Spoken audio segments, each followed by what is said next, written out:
The star dragon named Kira had been alone in space for a very long time. Her ship was old and tired. It had carried her through the darkness between stars for many years, but now it was dying. She could feel it in her bones. The ship was part of her, connected to her heart and mind since the day she was born. When the ship finally stopped working, Kira fell through the sky of a strange blue planet. She crashed in a field of golden wheat on a world to small creatures there called Earth. The crash was loud and terrible. Kira's body hit the ground hard. Her wings broke. Her scales cracked. But the worst pain was not in her body. The worst pain was in her heart. Because when she looked around at the broken pieces of her ship, she saw that the resonance core had shattered into 1,000 tiny pieces. The resonance core was the heart of her ship. It was made of living crystal that grew over hundreds of years. Every dragon of her kind had one. It connected them to their ships. It made them one being instead of two. And when her resonance core broke, it could never be fixed. This was the law of her people. This was what every Valoran dragon knew from the day they hatched. A broken core meant death. There was no other way. Kira curled her long body around the broken pieces of crystal.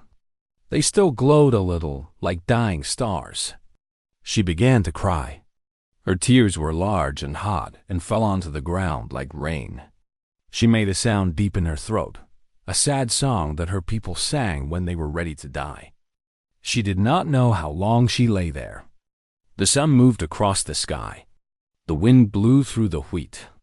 Small insects flew around her, curious about this strange creature that had fallen from the stars.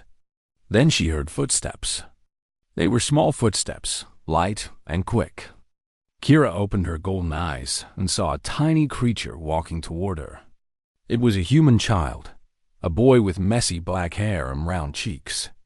He wore soft shoes and carried a stick that he had been using to hit rocks. The boy stopped a few steps away from her. He was not afraid. This surprised Kira very much. She was a dragon, after all. She was bigger than his house. She had teeth longer than his arms. But the boy just looked at her with curious eyes. His name was Taiho. He was 7 years old. He lived on the farm with his family, and he'd been playing in the field when he heard the crash. He had come to see what made such a loud noise. "Why are you crying?" Taiho asked. Kira had a small machine inside her head that helped her understand other languages. It was damaged from the crash, but it still worked a little. She understood the boy's words. She was so sad and so tired that she answered without thinking. "My ship is broken. The heart of my ship is dead. I will die soon too." Taiho looked at the pieces of crystal on the ground. They were pretty, like pieces of a rainbow. Then he looked back at the dragon.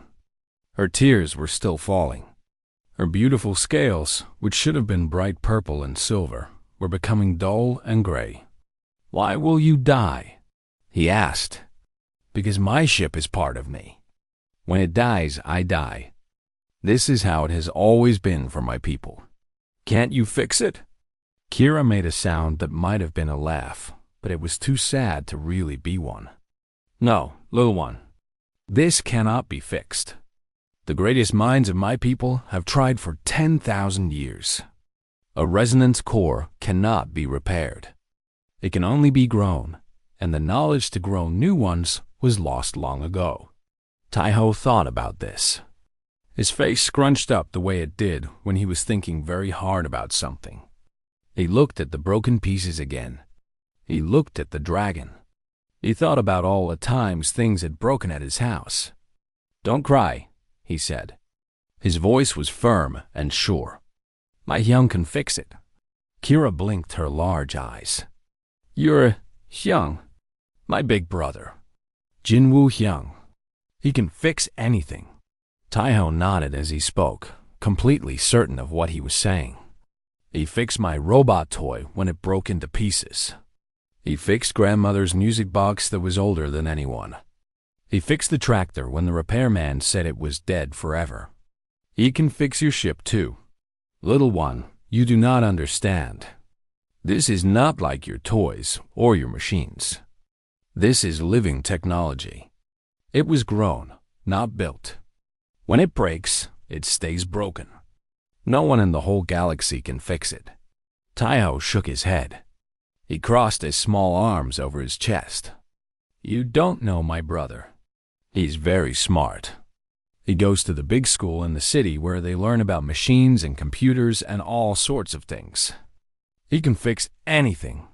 I have lived for 300 years, Kira said gently. I have seen the greatest engineers of my civilization try to solve this problem. They all failed.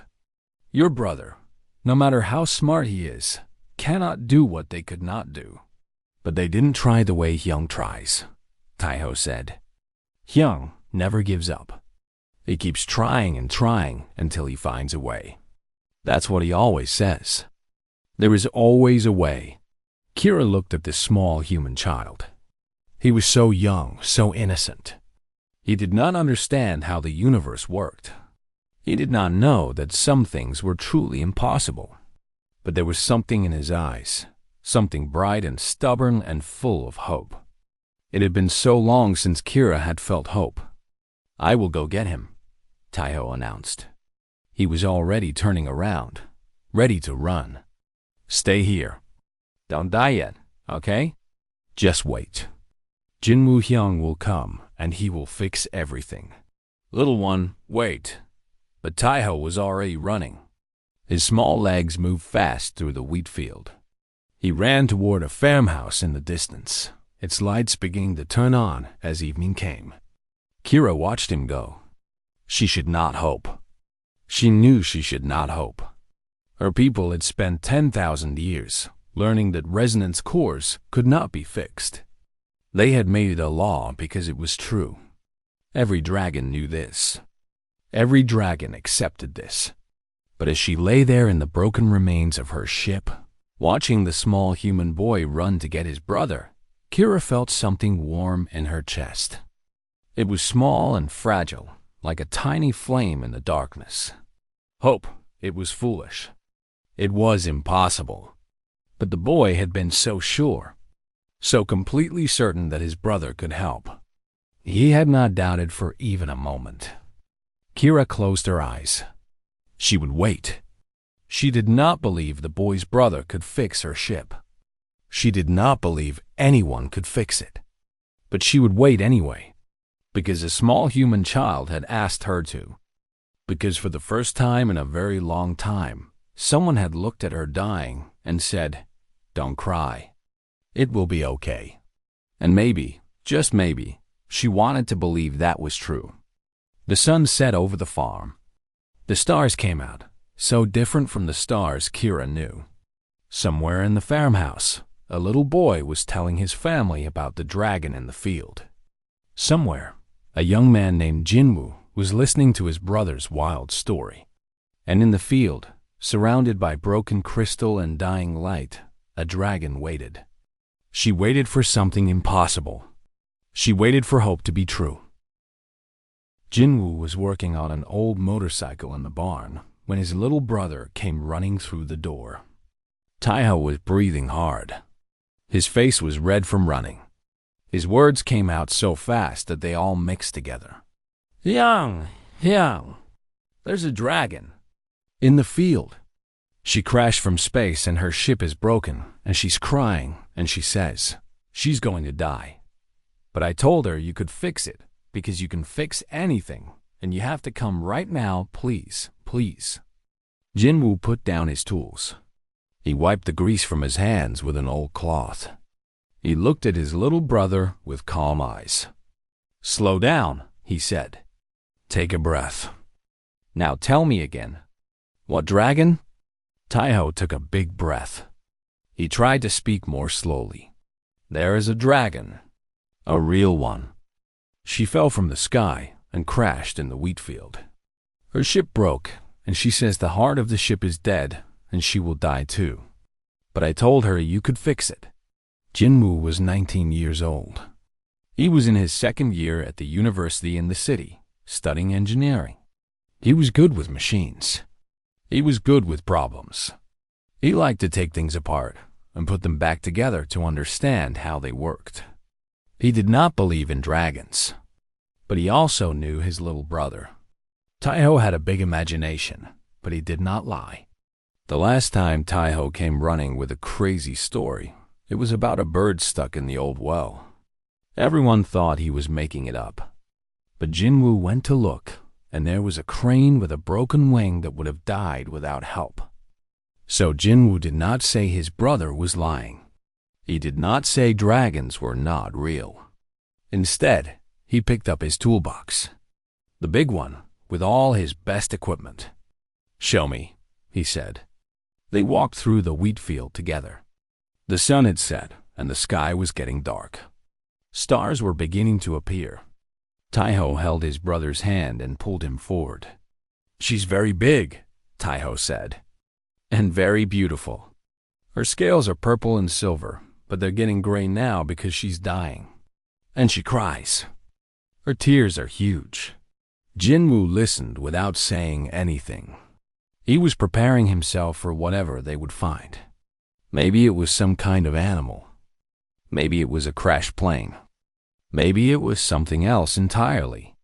He was not prepared for what he actually saw. The dragon was real. She was enormous. Bigger than the barn, bigger than the house, bigger than anything Jinwoo had ever seen. Her body was long and covered in scales that flickered between purple and silver and gray. She had 2 wings, torn and damaged. She had 4 legs with claws as long as Jinwoo's arm. She had a face that was beautiful and terrible, with golden eyes that held more sadness than Jinwoo had ever seen. Around her lay pieces of something strange. Metal and crystal woven together in patterns that seemed to move even when they were still. They glowed faintly, like embers of a dying fire. Jinwoo stopped walking. His heart was beating very fast. His brain was trying to understand what his eyes were seeing. "You came," the dragon said. She could speak. The dragon could speak in his language. Jinwoo's brain stopped working for a moment. Then it started again, because that was what Jinwoo's brain did. It kept working, even when things did not make sense. "I'm Jinwoo," he said. His voice was steady even though his hands were shaking. "Taiho said you needed help. Your brother has a kind heart." The dragon's voice was deep and sad. "But he does not understand. What is broken cannot be fixed. I have accepted my death. I waited only because he asked me to." Jinwoo set down his toolbox. He walked closer to the dragon. Every part of his body told him to run away. She was huge. She had teeth that could cut him in half. But he did not run. Instead, he walked to the pieces of crystal and metal on the ground. He picked one up. It hummed in his hand. He could feel something inside it, like electricity, but different. Like life, but not quite. The piece was beautiful. It was the most complex thing he had ever seen. "What is this?" he asked. "The resonance core of my ship. My bonded one. We Valorans grow them from seeds over hundreds of years. They become part of us. We share thoughts and feelings with them. They are not machines to us. They are family." Kira's voice broke a little. "And now she is dead. How does it work?" Kira looked at the human with surprise. Most creatures would be running away. Most creatures would be afraid. But this young human was asking questions about how the technology worked. "I do not know exactly," she admitted. "The knowledge to create them was lost when our homeworld was destroyed.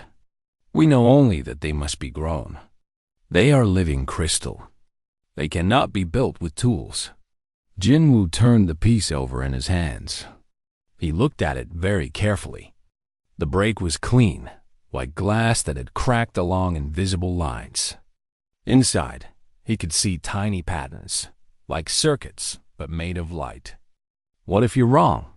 he asked quietly. "I am not wrong. For 10,000 years, no resonance core has ever been repaired. Our greatest engineers tried. Our most advanced technology failed. It cannot be done. For 10,000 years, Jinwoo said slowly, you tried to regrow them. Right. To make the living part come back to life? Yes, that is the only way. They are organic. They must be grown. Jinwoo held up two pieces and pressed them together. They clicked, almost fit, then fell apart. What if you didn't try to regrow it? He said. What if you just fixed what was already broken? Kira stared at him. That is not possible. It is living technology. You cannot fix living things like you fix machines. Why not? Because that is not how it works. That is not how it has ever worked. Jinwoo looked at the dragon with his steady eyes. Can I look at your ship? The rest of it? Kira did not know why she agreed. Maybe because she had nothing to lose. Maybe because this human spoke to her without fear. Maybe because somewhere deep inside, she still carried that small flame of hope that Taiho had lit. She moved her broken wing. Under it was the hull of her ship, cracked and dark. Jinwoo spent the next 3 hours looking at everything. He used tools from his box. A multimeter to measure electricity. A magnifying glass to see tiny details. A small computer to record information. He touched every piece. He studied every pattern. He asked Kira questions about how the ship felt to her, how the connection worked, what she remembered from when it was alive. Taiho sat next to Kira the whole time. He leaned against her leg and told her about his school. He told her about his friends. He told her about the video game he was playing. Kira listened to all of it.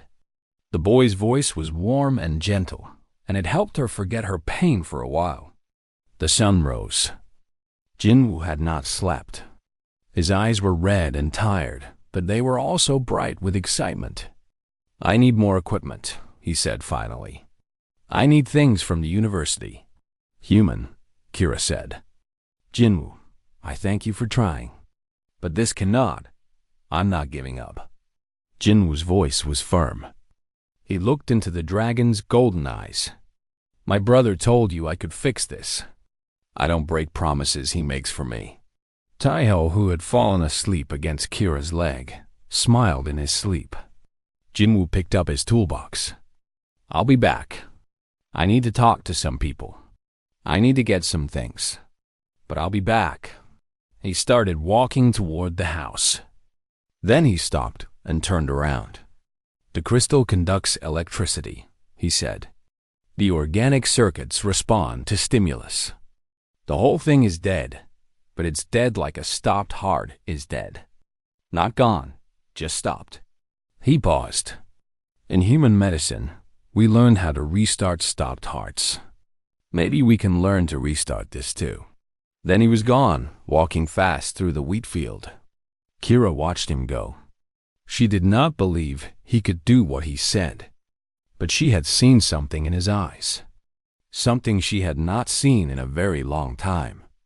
It was the same thing she had seen in Taiho's eyes. Certainty, stubbornness, a refusal to accept that something was impossible.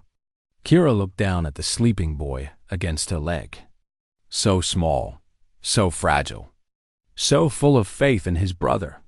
For the first time in 10,000 years, someone was going to try something new.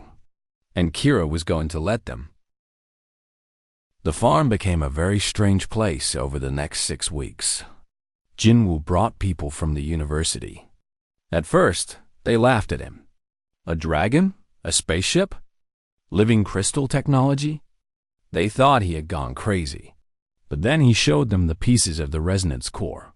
He showed them the readings from his instruments. He showed them the video he had taken on his phone. They stopped laughing. Dr. Yuna was a material scientist. She studied what things were made of. When she first saw the crystal under her microscope, she cried. "It is beautiful," she whispered. "It is like someone grew a computer out of music." I have never seen anything like this. Professor Dohan studied bioelectrical engineering. He knew about how electricity worked in living things. He did not sleep for 3 days after he examined the organic circuits in the ship. The principles are familiar, he kept saying to himself. Different, but the same basic ideas. We can work with this. We can definitely work with this. They brought machines to the barn. Generators to make electricity. Microscopes to see tiny things. Computers to analyze data. Fabrication tools to make new parts. The barn did not look like a barn anymore. It looked like a laboratory from a science fiction movie. The family helped in every way they could. Grandmother had known about the dragon from the first day. She had seen the crash from her window. She was very old and had seen many strange things in her life, so she just accepted it.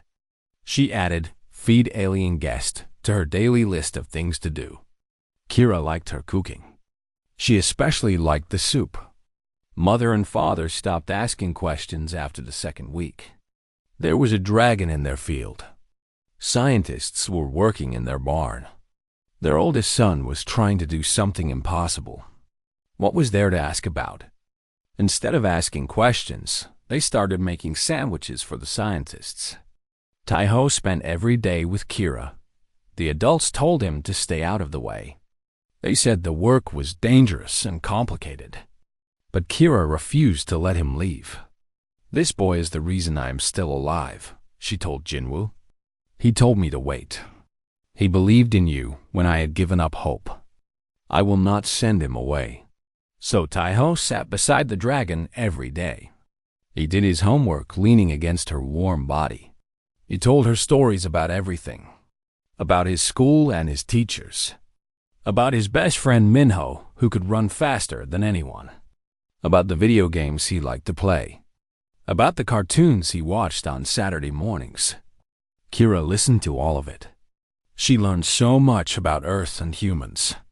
She learned about their history, their wars, their mistakes. But she also learned about their kindness, their creativity, their stubborn refusal to give up even when things seemed hopeless. One night, while the scientists slept and the stars shone bright above them, Kira and Taiho talked quietly. "Are you scared?" Taiho asked. "A little," Kira admitted, "but not as scared as before. Because Hyung is going to fix your ship?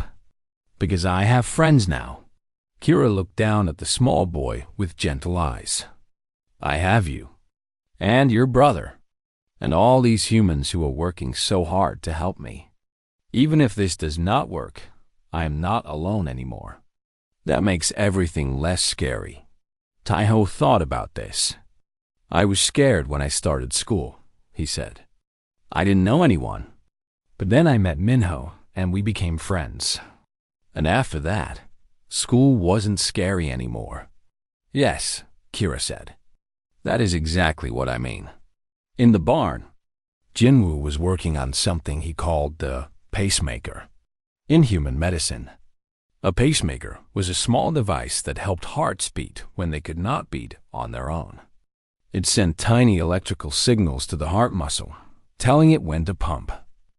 Jinwoo thought maybe the resonance core needed something similar. "The core is not really dead," he explained to Dr. Yuna. "It is in a state like a coma. The connections are broken, so the signals cannot flow. But if we can provide the signals ourselves, maybe we can wake it up." "That is a very big maybe," Dr. Yuna said. "Yes, but maybe is better than nothing." They worked together for days. They studied how the organic circuits were supposed to connect. They figured out what kind of signals the core needed to function. They built small devices using human technology and pieces of the alien crystal. It was hard work. Many things did not work. Many experiments failed. But every time something went wrong, Jinwoo studied what happened and tried something different. "How do you keep going?" Professor Dohan asked one night. "We have failed 37 times. Don't you ever want to give up?" "No," Jinwoo said simply. "Why not?" Jinwoo looked out the barn window. He could see Kira in the field, her scales glowing softly in the moonlight. Taiho was asleep against her side, wrapped in a blanket their mother had brought. "Because my brother promised her I would fix it," Jinwoo said. "He believed in me. She believed in him.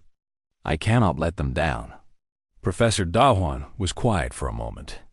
Then he nodded. "Then let us try experiment number 38. The breakthrough came on week 5. Jinwoo had been trying to rebuild the crystal connections using synthetic materials. It had not worked. The organic crystal rejected everything artificial. But then Dr. Yuna had an idea. "What if we don't replace the connections?" she said. "What if we just bridge them? Use the existing organic material and create paths for the energy to flow through." They tried it. They took tiny pieces of still living crystal from parts of the ship that were less damaged. They used them to create bridges across the broken sections.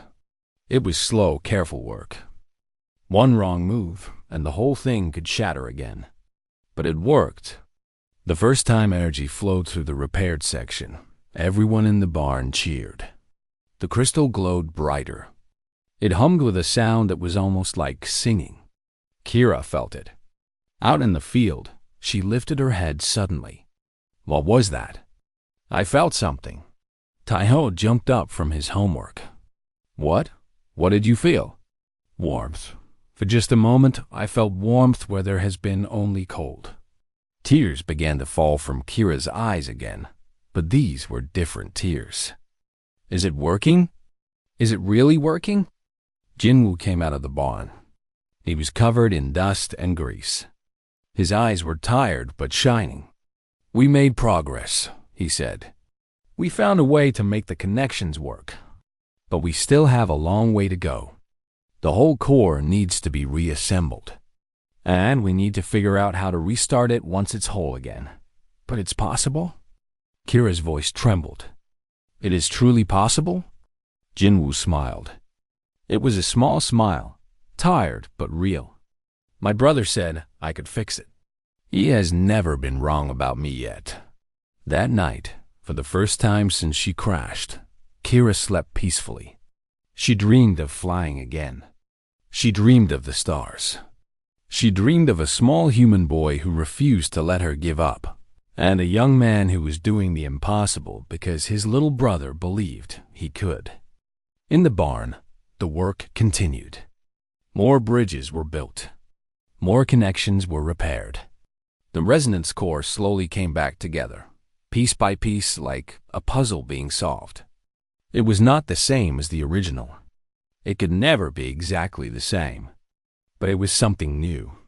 Something that combined 10,000 years of Valoran organic technology with human innovation and stubbornness. Something impossible. Something wonderful. Everyone gathered in the field. Grandmother sat in her special chair that Father had carried outside for her. Mother held a tray of food in case anyone got hungry. Father stood with his arms crossed, trying to look calm even though his heart was beating fast. Dr. Yuna and Professor Dowan stood near the equipment, ready to help if anything went wrong. The resonance core had been reassembled. It sat in the center of Kira's damaged ship, connected by hundreds of tiny bridges that Jinwoo and his team had carefully built.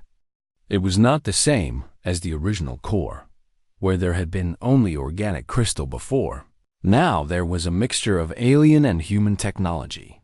Synthetic materials filled the gaps. Human circuits carried signals where Valoran pathways had broken. It was something new.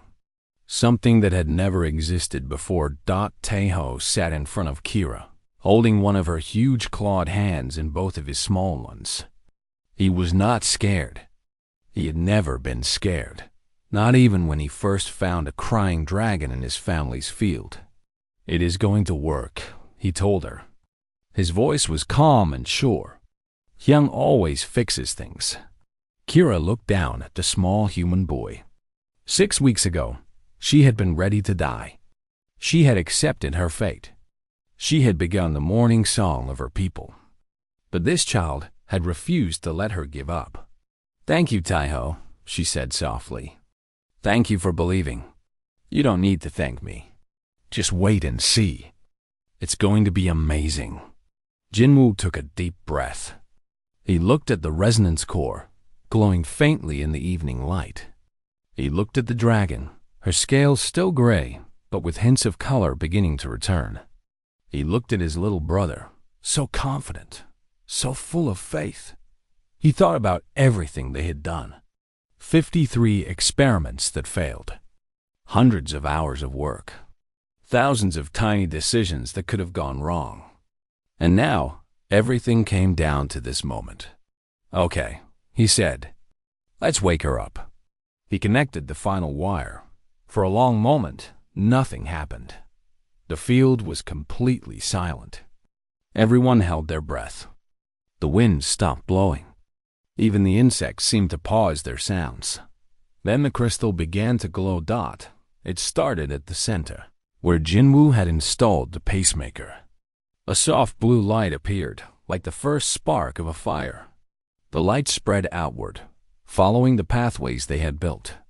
It flowed through the repaired connections, filling the patterns of the rebuilt circuits. The glow grew stronger, brighter. The crystal hummed, a sound that was almost like music. The ship shuddered. Everyone stepped back except Taiho. He stayed exactly where he was, holding Kira's hand, watching with wide eyes. The broken hull of the ship began to move.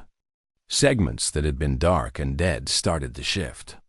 Living metal groaned and stretched, like a creature waking from a very long sleep. Cracks in the surface began to seal themselves as the ship remembered how to heal. Kira gasped. Her scales, which had been gray and dull, suddenly exploded with color. Purple and silver swirled across her body like the northern lights. Her golden eyes glowed brighter than they had in years. Her wings, still damaged but somehow stronger, spread wide against the night sky. "She's alive," Kira whispered. Her voice shook with emotion. "My bonded one. She's alive. I can feel her. I can feel her." Then Kira was crying again. But these were not sad tears. These were tears of joy, huge and hot, and falling like rain onto the wheat field. Her whole body shook with sobs. Taeho climbed up onto her foreleg. He wrapped his small arms around her snout and hugged her as tight as he could. He was immediately covered in dragon tears, but he did not care at all. "I told you," he said, his voice muffled against her scales. "I told you Hyung could fix it." Kira laughed. It was the first time she had laughed in a very, very long time. The sound was deep and beautiful, like bells ringing in a cathedral. "You did tell me," she said. "You told me, and I did not believe you. I am sorry I did not believe you. It's okay. You believe now." Dr. Yuna was laughing and crying at the same time. She hugged Professor Dohwan, who was too shocked to hug her back. Grandmother nodded from her chair, as if she had known all along that this would happen. Mother and father held each other, watching their sons with proud eyes. Jinwoo sat down in the grass. His legs had finally given out. 6 weeks of almost no sleep, 6 weeks of impossible work, and now it was done. He could barely believe it. The ship continued to wake up. More lights appeared on its surface. The living metal shifted into new shapes as the ship remembered itself. It was not exactly the same ship it had been before. It was different, changed, a hybrid of old and new. But it was alive. Kira reached out through her bond. The connection she had thought was lost forever. Her ship responded. It sent her warmth and love and relief. It had been sleeping, it told her. Sleeping and dreaming. And now it was awake again because of the small creatures who had helped. "She wants to thank you," Kira told Jinwoo. "My ship wants to thank all of you. She says she has never felt anything like this before. Human and Valoran working together. It feels good, right?" Jinwoo smiled tiredly. Tell her she's welcome. Tell her I'm glad she's okay." Kira relayed the message. The ship pulsed with happy light in response. Taiho was still hugging Kira's snout. "Does this mean you're not going to die?" "No, little one. I am not going to die. Because of you and your brother, I am going to live." "Good. Because I want you to meet my friends. And I want to show you my school. And I want you to try ice cream, because I don't think you've ever had ice cream, and it's really, really good." Kira laughed again. "I would like all of those things very much." The night grew late, but no one wanted to go inside. They stayed in the field, watching the ship heal itself, watching Kira's scales glow with beautiful colors, watching something impossible become real. At some point, Grandmother spoke up. "I will make breakfast for everyone," she announced. Big breakfast. This is a celebration. She walked back to the house, steady and calm as always. Professor Dowan finally found his voice. "This changes everything," he said.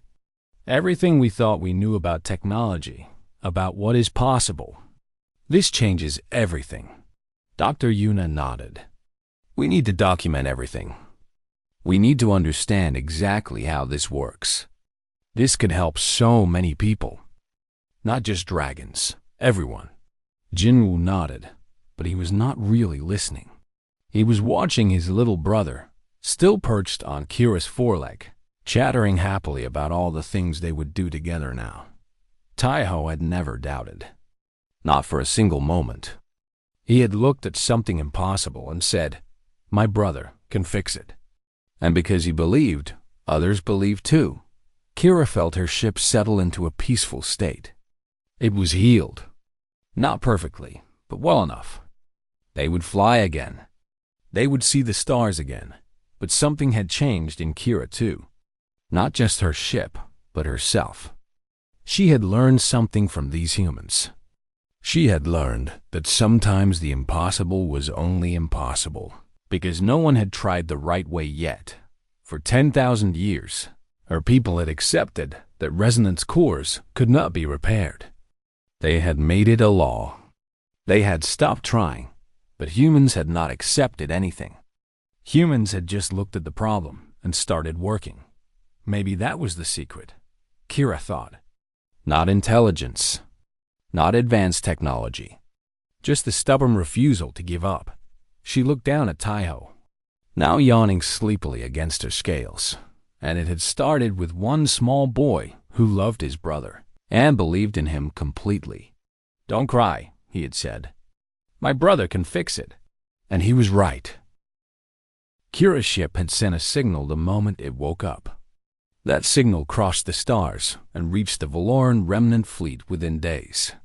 It told them something impossible. A resonance core had been repaired. A bonded ship had been brought back from death. For 10,000 years, this had never happened. Not once. The Valorans sent a delegation to Earth. The shuttle that landed in the wheat field was silver and gold, beautiful in a way that hurt to look at. The door opened and an ancient dragon stepped out. Her scales were so pale they were almost white. Her eyes held the weight of centuries. Behind her stood warriors and scientists and diplomats, all frozen in disbelief at what they saw. Kira's ship was flying. It was damaged and scarred and different from what it used to be. But it was flying. It circled above the farm, its dragon rider laughing with joy as she felt the wind under her wings again. And standing in the field below was a young human man with grease under his fingernails and tired eyes, holding the hand of a small boy who waved at the alien visitors. The ancient dragon, the elder of the Valoran remnant, approached slowly. Her name was Hannah, and she had lived for 5,000 years. She had seen the fall of the Valoran homeworld. She had watched her people scatter across the stars. She had buried countless dragons whose bonded ships had died. "You are the one who repaired the resonance core," she said to Jinwoo. "Yes, but I had a lot of help. You have done what our civilization could not do for 10,000 years. The elder's voice was quiet, full of wonder. How? Jinwoo thought about the question. He thought about all the nights of failed experiments. He thought about Dr. Yuna and Professor Dowan and everyone who had worked so hard. He thought about his grandmother making soup and his parents making sandwiches. He thought about his little brother who never stopped believing. "I don't think I did anything special," he said finally. "We just tried everything. When one thing didn't work, we tried something else. We didn't know it was supposed to be impossible, so we kept going until we found a way." Kira landed nearby, her ship settling gently into the grass. Taiho immediately ran to greet her, and she lowered her head so he could climb up to his favorite spot between her horns. The elder watched this with ancient eyes. "The last great war destroyed our homeworld," she said quietly. "We lost the ability to grow new resonance cores. We spent thousands of years watching our bonded ships die, one by one. Each death brought us closer to extinction." She paused. "We created laws saying that resonance cores cannot be repaired. We did this because the grief of false hope was too painful.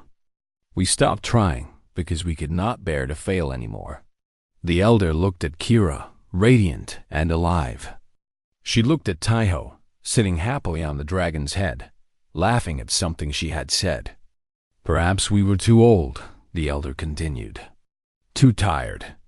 Too certain of our own limits." She turned back to Jinwoo. "You have given us something more than just a repair, young human.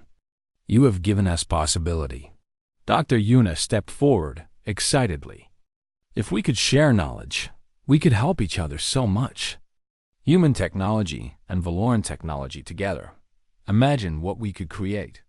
We will do more than share knowledge." The elder's voice was strong and carried across the field. The other Valorans looked surprised. "By my authority as voice of the Remnant Fleet, I declare humanity to be friends and allies of the Valoran people. From this day forward, what we have is yours. What you discover is ours. We will face the universe together." She looked at Taiho, still giggling on Kira's head.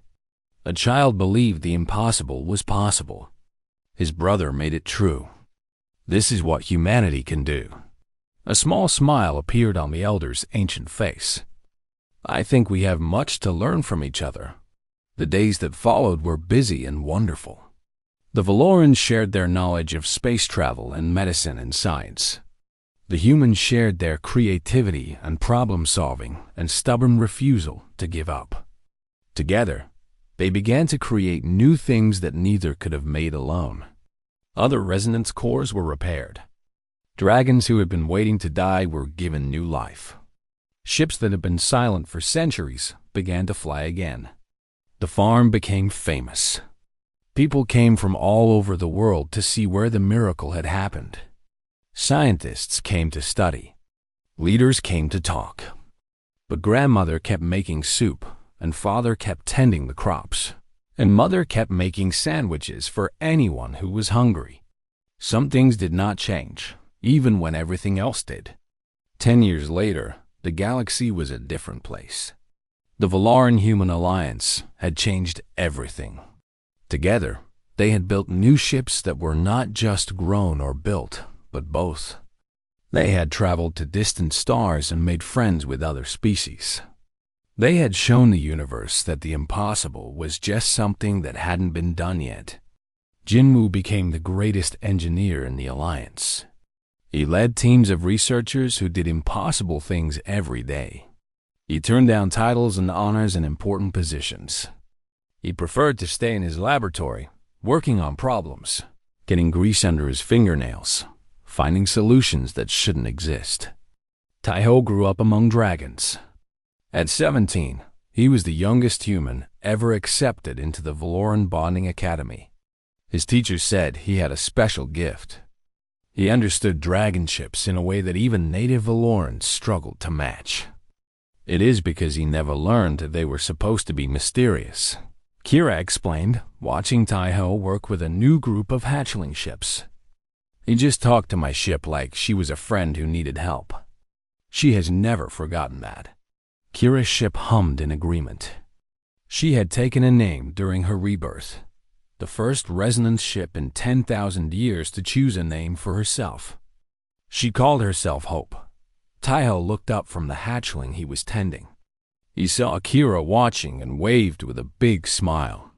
His smile was the same as it had been 10 years ago, when he found a crying dragon in his family's field and promised that his brother could fix anything. He is still the same, Kira said softly. Still kind.